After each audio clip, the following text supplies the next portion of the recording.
hello. You're welcome to Bible Stories With the Uwa-Robinsons. Today we're going to be telling a story from the book of Numbers, chapter 13, from verse 1 To the end. And it is the story of the 12 spies.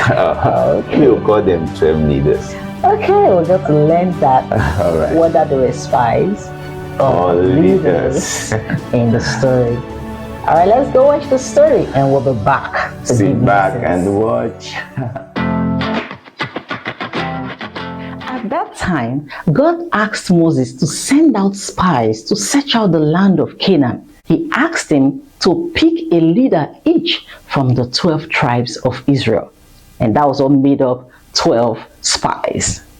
He sent them out from the wilderness of Paran with these instructions.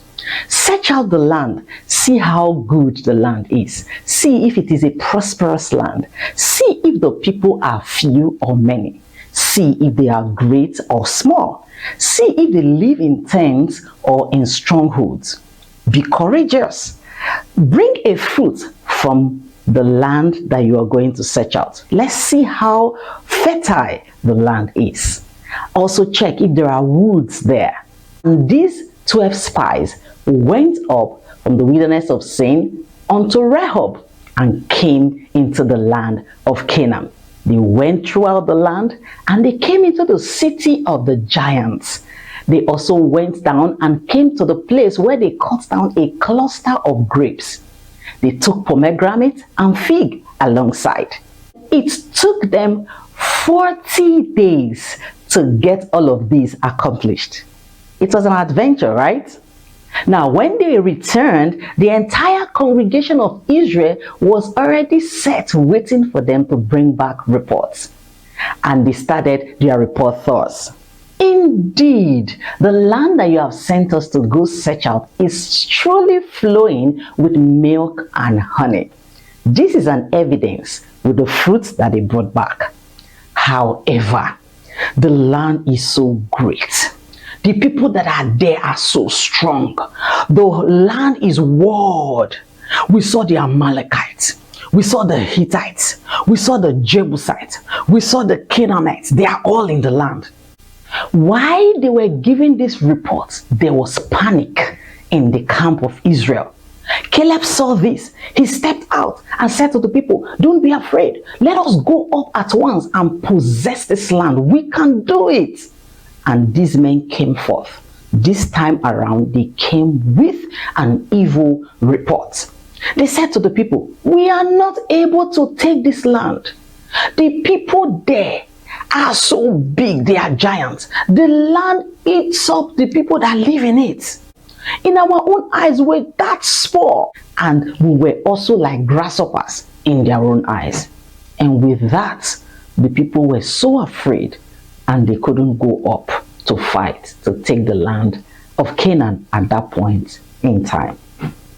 There is so much to learn from this story. And we are going to do that lesson. Let's go have it then.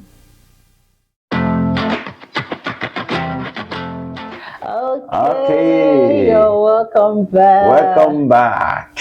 All right. Did you enjoy the story? I guess so. Yeah. All right. So much lessons. So what lessons can we learn from the story? Now, one very thing we must learn from this story is the fact that life is always full of challenges. Exactly. You know, they went out to search the land. God had already given them the land. But, you know, nothing comes easy. Nothing comes without challenges. Good. You know, they were asked to search out the land. They found everything that God had promised them, that the land is flowing with milk and honey. But they were giants in the land. Exactly. And the city was fenced around. The security in the city seems to be very tight. And so they focused more on the challenges that they saw in the land. And that will bring us to the second lesson that we must learn. Don't focus on your challenges. You know, you could have a big dream, you could have a big vision, but to accomplish that vision, there are going to be challenges on the way. And so once you are able to spot those challenges, you ought not to focus on those challenges, because once you do focus on those challenges, they're going to pull you down. Your strength, your energy, you know, will come down seriously. And that's exactly one of the things that we must learn from the story, because once you focus on your challenges, things are not going to go very smoothly for you. Exactly. So the next thing that we must also learn from this story is that don't amplify your challenges. And so once you amplify your challenges, they become bigger than you, and you will not be able to surmount them. So these guys, I mean the 10 leaders, they actually amplified the problem. They said the land, its own inhabitants. That was an evil report. That's an evil report. And you saw people there. You know, what they were invariably saying is that if the land eats its own inhabitants, we don't have a chance. And so that's the amplification of challenges. And every time you're faced with challenges and you look at the challenges and you look at it and then begin to amplify it, you don't have a chance. You won't stand the chance. That challenges are going to overwhelm you, and you will not get to the place of your dream. And then one other lessons we must learn is that we need to work on our self-esteem. You know, they said that we were like grasshoppers, as in our own eyes. I mean, so if they had stopped there, I wouldn't have a problem. That's your own problem, because you were seeing them as giants and you as grasshoppers.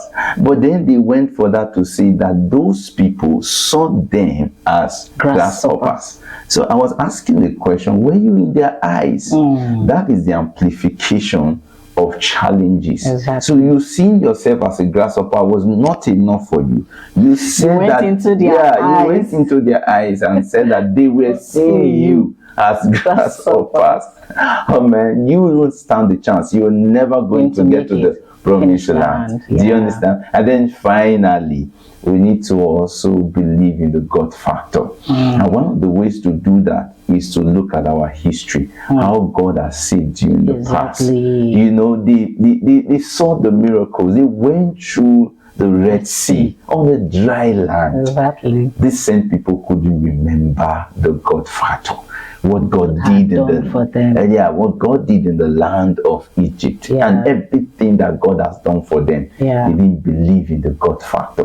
So everything we do in life, we must believe the God factor. There is that factor. So regardless of how difficult the challenges or situations seems to be, if you believe in the God factor, the God factor comes in and changes the equation. You're going to overcome.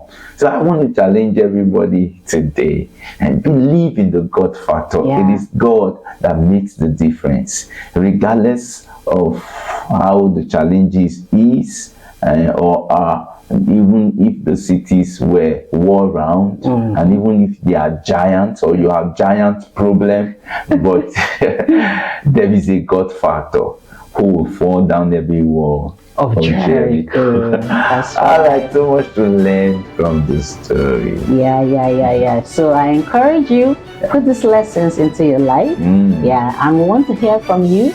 Send in your questions in the comment section. We also want to know what you learned from the story, apart from what we have shared in the comment section. I will be very glad to read from you.